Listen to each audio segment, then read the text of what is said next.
après-match du Blizzard, un après-match qui a été assez... un match qui a été assez enjoué contre les Isothermiques de Thetford Mines. Le premier blanchissage de la saison dans la Ligue nord-américaine de hockey, c'est nous qui l'avons aujourd'hui, avec Marco Cousineau qui a blanchi l'Isothermique. 9-0. Alain Côté, Patrick Lampron, les deux entraîneurs-chefs sont ici pour répondre à nos questions ce soir. Messieurs, on a eu droit à un match assez, offensif de notre part, mais aussi, on a eu droit à une joute verbale entre vous-même, M. Côté, et Bobby Barry. Qu'est-ce que vous vous êtes dit, coudon? On s'aimait, puis On s'en on s'embrasse?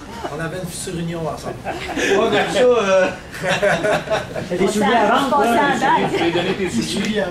Je pense que, honnêtement, si on vient au match, pour nous autres, c'est important pour nous autres de sortir fort et d'avoir une grosse victoire, surtout à la maison, après les derniers matchs qu'on a eus, le match qui nous a fait mal à Sorel vendredi dernier. Fait que c'était important pour nous autres de sortir fort, ce qu'on a fait. Fait que c'est sûr que le score ne dit pas nécessairement la game, mais Marco a fait une bonne job, puis défensivement, on a beaucoup mieux joué qu'on a joué là, je te dirais, les 5 derniers matchs. Oui, parce que oui, les derniers matchs, jeu collectif peut-être qui était peut-être moins efficace qu'on l'a vu ce soir. C'est sûr qu'aussi, défensivement, l'ajout de Jean-François David qui était là avec nous autres ce soir, c'était bon. Louis-Étienne Leblanc aussi, que vous avez connu l'an passé dans les séries éliminatoires, qui était venu donner un coup de main, fait une bonne job avec nous autres défensivement. C'était le fun pour Pat à soir de pouvoir compter sur 6 défenseurs au lieu de 5. Tout le monde a bien joué, on a joué en équipe, puis les défenseurs ont fait, on pourrait dire, ils ont fait la job. On a bien joué défensivement dans notre zone, je pense que ça a été une grosse victoire d'équipe. Tout le monde s'est impliqué du premier au dernier là, dans cette partie. Surtout au niveau de la relance attaque avant. Il y a une différence ce soir. Puis aussi, le dernier match à Thetford Mines, on s'était incliné 5-2, donc on voulait bien faire aussi pour se venger de ce revers-là.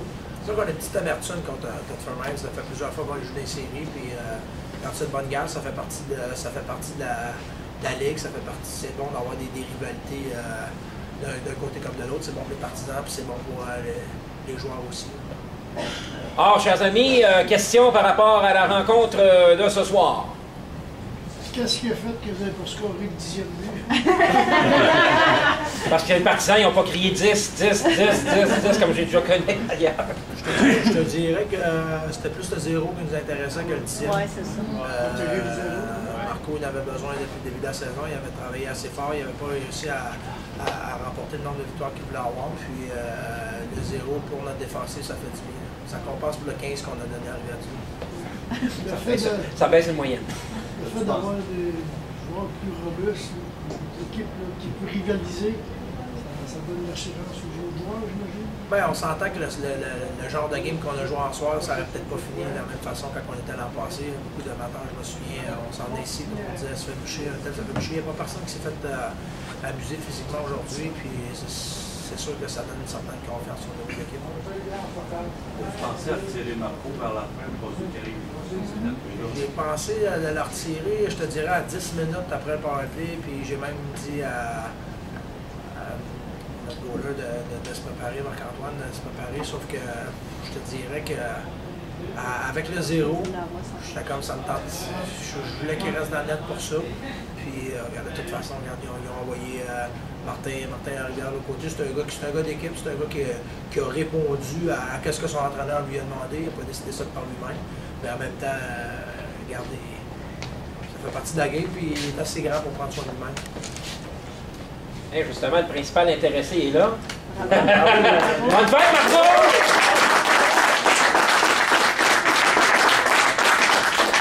Au cadeau de fête, un jeu blanc, puis une petite visite de Martin Larivière.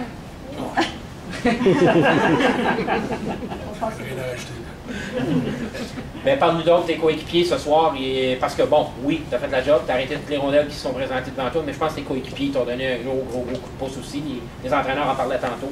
Bon, ben, on avait. Ça faisait plusieurs matchs qu'on avait la difficulté défensivement, dans le sens que on jouait pas bien, on n'avait pas le puck, puis tout ce qu'on voulait faire, c'était jouer en passant à faire des buts, puis la game elle est facile. Et, on s'est parlé après la game à Sorel, puis je pense que sortir fort comme ça, c'est une belle preuve de caractère, premièrement. Puis deuxièmement, c'est beau de voir que c'est pas juste des paroles en l'air que les gars ont faites. Là, on s'est présenté à soir, on a montré qu'on est capable de jouer au hockey. Question, mesdames, messieurs?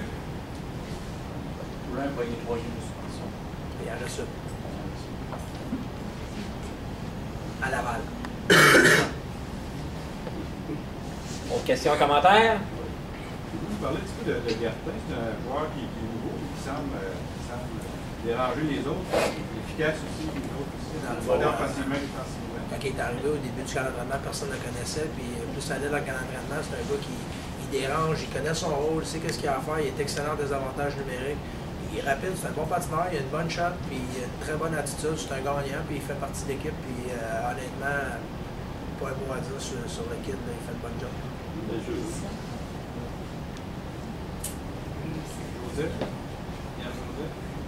Joseph, il était blessé dans le bas du corps, c'est pour ça qu'il n'a pas terminé la game la dernière fois à Sorel.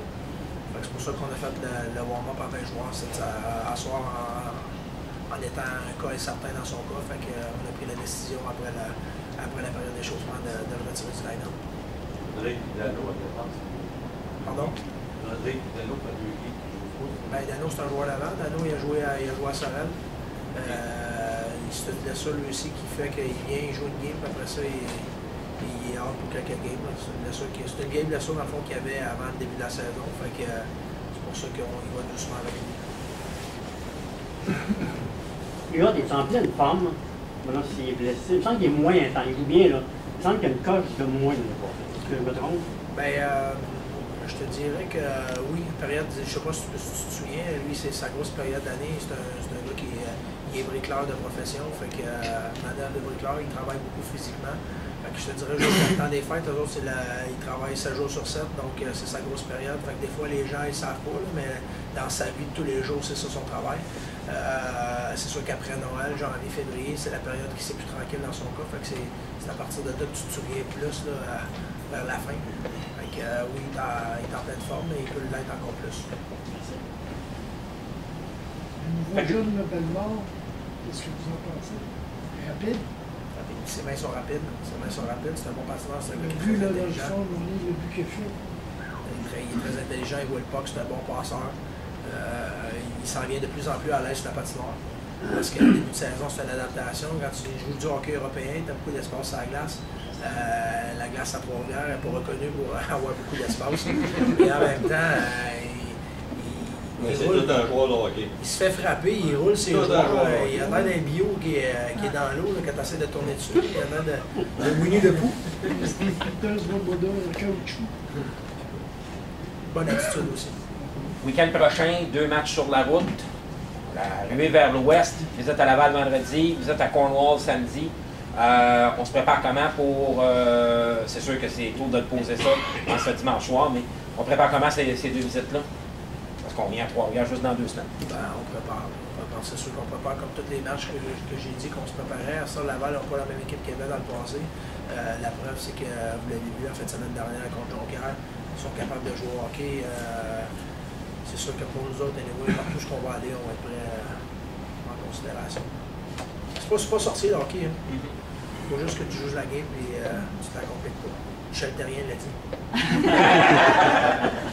Bouchard, il y a bien en fin de semaine. OK? Bouchard. Ça se pourrait. Des possibilités. Ça dépend. Il est blessé lui-même. Fait que ça dépend s'il est rétabli. C'est sûr que nous autres, Hubert n'est pas là encore vendredi. Fait que, de toute façon, c'est pas ça qui nous manque plus, le petit salon aussi. C'est pas le toughness qui nous manque, c'est à nous autres de prendre la décision de savoir si on remplace Hubert vendredi ou pas. Autre question pour nos 3 invités? Bon, ben, on va laisser Marco aller terminer de fêter son anniversaire. Merci, messieurs. Et à dimanche dans 2 semaines contre Jonquière.